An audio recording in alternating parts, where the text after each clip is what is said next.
ఆకారము పుష్టి శక్తి నైవేద్యము అన్నారు పెద్దలు.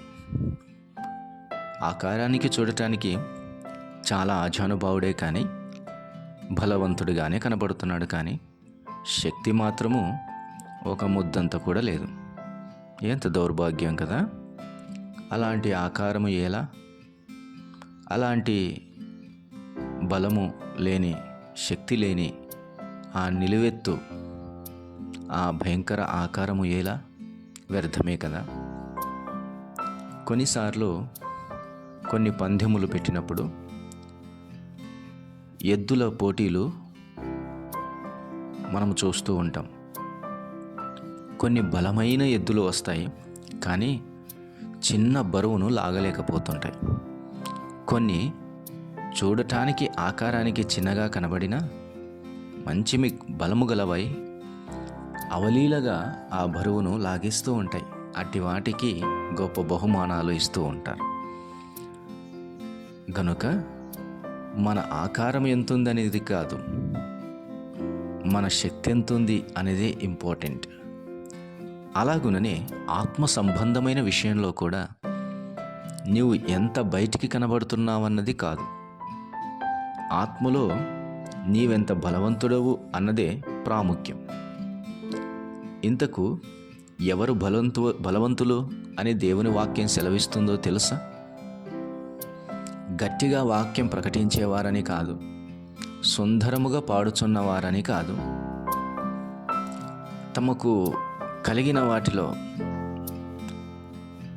బాగుగా ఇచ్చుచున్నారని కూడా కాదు.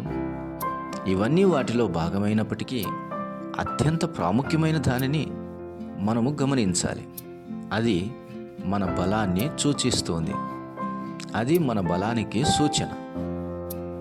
అదే మన బలానికి నిలువెత్తు నిదర్శనం.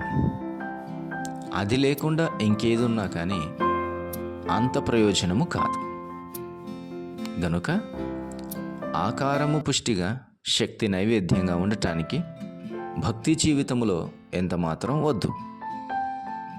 కీర్తనల గ్రంథం 103వ కీర్తన 20వ వచనం ఇలాగూ ఉంది: యెహోవా దూతలారా, ఆయన ఆజ్ఞకు లోబడి ఆయన వాక్యము నెరవేర్చు బలశూరులారా, ఆయనను సన్నుతించుడి.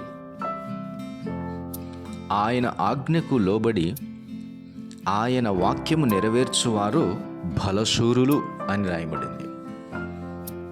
ఆజానుభావుడుగా కనబడినటువంటి గొల్యాతు దేవుని వాక్యమును నెరవేర్చుచు దేవునికి ఇష్టుడై బ్రతుకుతూ దేవుని చిత్తములో పడిన దావీదు ఎదుట కుక్క వంటి వాడు కాదా? దేవుని బలం దావీదులో ఉంది, శరీర సంబంధమైన బలం గొల్యాతులో ఉంది. ఏమి లాభం? అవును, ఎవరు బలవంతులు? ఉదయాన్నే లేచి ఆయన వాక్యమును చదువుకొని ఆయన ఎదుట ప్రార్థన చేసి ఆయనతో సమయమును గడిపి ఆయన నీతో బోధించిన దానిని ఆ దినమెల్లా నెరవేర్చినప్పుడే నీవే బలశూరుడవు. ఆయన వాక్యము ఎంత చదువుతున్నావని కాదు, ఆయన వాక్యం ఎంత నెరవేర్చుచున్నావో అన్నది చాలా అవసరం. ఒక బృందము వచ్చారు. కొంతమంది రికమెండేషన్స్ లాగా ప్రభు యొద్ద మాట్లాడుతున్నారు. అయ్యా, నీ తల్లి వచ్చారు, నీ సహోదరుడు వచ్చాడు, నీ సహోదరులు వచ్చారు అని అంటే ఆయన చుట్టూ ఉన్నవారిని చూసి తన శిష్యుల వైపు చేయి చూపించి మరికొంతమంది స్త్రీలను చూసి, ఎవరు నా తల్లి, ఎవరు నా సహోదరి, ఎవరు నా సహోదరుడు, ఇదిగో ఇదిగో అన్నప్పుడు ఆయన ఎదుట కంటపడిన వారున్నారు, వారెంత ధన్యులు. మరొక చోట ఆయన కలియ చూసి ఇదిగో నా తల్లి అన్నాడు.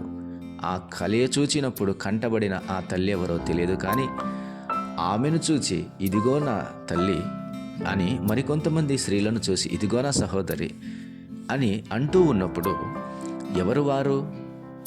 నా తండ్రి చిత్త ప్రకారము జరిగించువారే నా తల్లియు, నా సహోదరుడు, నా సహోదరియు అని ప్రభు నిక్కచ్చిగా చెప్పగలిగాడు. కాబట్టి ఎవరు బలశూరులు? దేవుని చిత్తమును చేయువారే కదా. దేవుని ఆజ్ఞకు లోబడి ఆయన వాక్యమును నెరవేర్చిన వారే కదా బలశూరులు. అవును, దైవ గ్రంథంలో కూడా ఇలాగూ రాయబడింది. ఎవరు యవనస్తులు అనంటే దేవుని వాక్యము మీ యందు నిలుచుచున్నది. యవనస్తులారా, మీరు బలవంతులు అని దేవుని వాక్యం సెలవిస్తూ ఉంది. ఎవరు బలవంతులు? యవనస్తులు బలవంతులు. యవనస్తులు బలవంతులని దాని అర్థం కాదు, కానీ దేవుని వాక్యము మీ యందు నిలుచుచున్నది గనుక మీరు బలవంతురు. మీరు దుష్టుని జయించి ఉన్నారు. Such a capability that you are having. So కాబట్టి ఎవరు యవనస్తులు అనేది కూడా మనం అక్కడ అర్థం చేసుకోవాలి. దేవుని వాక్యమును కలిగి దాన్ని ఎవరి యందు నిలుచుకునేటట్లు చేస్తారో, ఎవరైతే కాన్స్టెంట్గా దాన్ని స్టోర్ చేసుకొని దాని ప్రకారం నడుచుకుంటారో వారు బలవంతులు, మర్చిపోయేవారు కాదు. దేవుని వాక్యమును విడిచిపెట్టేవారు కాదు. దేవుని వాక్యమును జ్ఞాపకములో ఉంచుకొనక దాన్ని ఎత్తుకొని పోయే సాతానుకు సంపూర్ణంగా అప్పగించిన వారు కాదు, కానీ దేవుని వాక్యమును కలిగి ఉన్నటువంటి వారే బలవంతులు. ఇదివరకు నీ బలం ఏదని చూసావు? ఇదివరకు నీ శక్తి ఎక్కడుందనుకుంటున్నావు? దేవుని వాక్యములోనే. దేవుని వాక్యమును నెరవేర్చినటువంటి వారే గనుక ఆయన ఆజ్ఞకు లోబడటం మొదటి వంతైతే ఆయన వాక్యమంతయు నెరవేర్చుట రెండవ వంతై ఉన్నది. ఆయన వాక్యమును కలిగి ఉండాలన్నా, ఆయన వాక్యమును నెరవేర్చాలన్నా, ఆయన చిత్తమును జరిగించాలన్నా మొదట ఆయన ఆజ్ఞకు లోబడటం అనేది అవసరమైనది. గొప్ప బలాఢ్యుడు గొప్ప బరువును ఎత్తుతూ ఉన్నప్పుడు అతడు మొదట కొంత వామప్ చేసుకుంటాడు, కొంత ఎక్సర్సైజ్ చేసుకుంటాడు, కొంత సిద్ధపాటు చేసుకుంటాడు.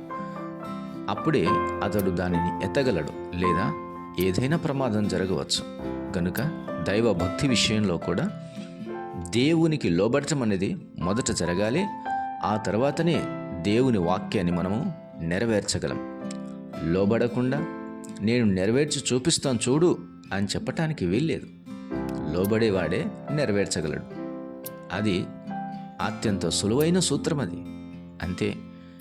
ఆయనకు మనము నచ్చకుండా ఆయన కార్యాలు ఆయనకు నచ్చేటట్టు ఎలా చేస్తాం? చేయలేం. అదే కదా కయీను చేసింది. హేబేలు కదా సరైన పద్ధతిలో చేసింది. ఎవరు విజయం పొందారు దేవుని ఎదుట? ఎవరు నీతిమంతులయ్యారు దేవుని ఎదుట? గనుక ఈ ఉదయకాల సమయంలో నీ బలం ఎక్కడుందనుకుంటున్నావో జాగ్రత్త. దేవుడిచ్చిన వాక్యాన్ని నెరవేర్చుటలోనే మన బలం ఉంది. అప్పుడే మనం బలవంతులం. ఎందుకు దేవుని వాక్యమును నెరవేర్చకుండా నువ్వు బలవంతుడవు అనుకుంటున్నావు? దేవుని వాక్యమును నీలో ఉంచుకొనకుండా ఎందుకు నువ్వు విర్రవీగుతున్నావు బలవంతుడనని అని దేవుని వాక్యం నిన్ను ప్రశ్నిస్తే ఎక్కడుంటావు? అది ఎంత అవహేళన, ఎంత అవమానం కాదు కదా. ఈరోజు దేవుని వాక్యాన్ని నెరవేరుస్తున్నావా? చూపునకు నీవు అందంగా లేకపోయినా నీవే సుందరుడవు దేవుని ఎదుట. దేవుని వాక్యాన్ని నెరవేరుస్తున్నావా? ధనం లేదా? నీవే ధనవంతుడవు దేవుని ఎదుట. దేవుని వాక్యమును నెరవేరుస్తూ బలము లేదా? శారీరకంగా భయపడకు, నీవే బలవంతుడవు దేవుని ఎదుట. దేవుని వాక్యమును నెరవేరుస్తూ వాక్శక్తి వాగ్దాటి లేకుండా ఉన్నాను, నత్తివాడననుకుంటున్నావా? నీవే ఆయన ఎదుట అనర్ఘలంగా మాట్లాడగల ఉపన్యాసుడు, నీవే సభాధిపతివే, నీవే సమస్తము దేవుని ఎదుట అధికారము కలిగిన వాడు. నీకే రాజదండమును ఆయన అప్పగిస్తాడు. దేవుని వాక్యమును నెరవేరుస్తూ భూమి మీద ఏమీ లేనివాడుగా ఉన్నావా? నీవే ఐశ్వర్యవంతుడవు దేవుని దృష్టిలో. దేవుని వాక్యమును నెరవేరుస్తూ జనులకు చూడటానికి ఏమీ లేనివాడిగా, చేతకానివాడిగా కనబడుతున్నావా? భయపడకు. దేవుని వాక్యమును కలిగి దేవునికి లోబడి దేవుని వాక్యమును జరిగిస్తున్న నీవే ఆయన ఎదుట సమస్తాధికారము కలిగినటువంటి యోగ్యుడవు. ఇంత బలము శక్తి దేవుడు నీకు అనుగ్రహించడానికి ఇష్టపడుతున్నాడు. కాబట్టి ఆయనకు లోబడి ఆయన వాక్యమును నెరవేర్చుచున్నటువంటి వారు బలవంతులుగా ఉన్నారు, బలశూరులుగా ఉన్నారు, బలాఢ్యులుగా ఉన్నారు, పరాక్రమశాలులుగా ఉన్నారు, చక్రవర్తులుగా ఉన్నారు, రాజులుగా ఉన్నారు, అధికారులుగా ఉన్నారు. ఇదే కంటికి కనబడని అదృశ్య పరలోక రాజ్యాధికారాలు ఇటివారికే అప్పగించబడతాయి. ఇది గమనించి దైవభక్తిని సువాసన గల దానిగా మార్చుకో. దైవశక్తిని మరింతగా నీవు అనుభవించు. కొందరు దానిని ఆశ్రయించలేక భక్తి చేయుచున్నామన్న మోసములో కూరుకుపోతున్నారు. కాక నీవు దేవుని మార్గమందు నిలిచి ఉండాలని ప్రభు పేరట మనవి చేస్తూ ఉన్నాను. అట్టి కృపా దేవుడు నీకును నీ సంతానమునకు నీ సకల కుటుంబకులకును దేవుడు సదాకాలము దయచేయునుగాక. ప్రార్థన. దయగల తండ్రి, స్తోత్రం. మాటలను దీవించండి. విన్నవారి హృదయాలు కార్యం చేసి మహిమ పొందుమని క్రీస్తు యేసు పరిశుద్ధ నామమున అడిగి పొంది ఉన్నాము తండ్రి. ఆమేన్.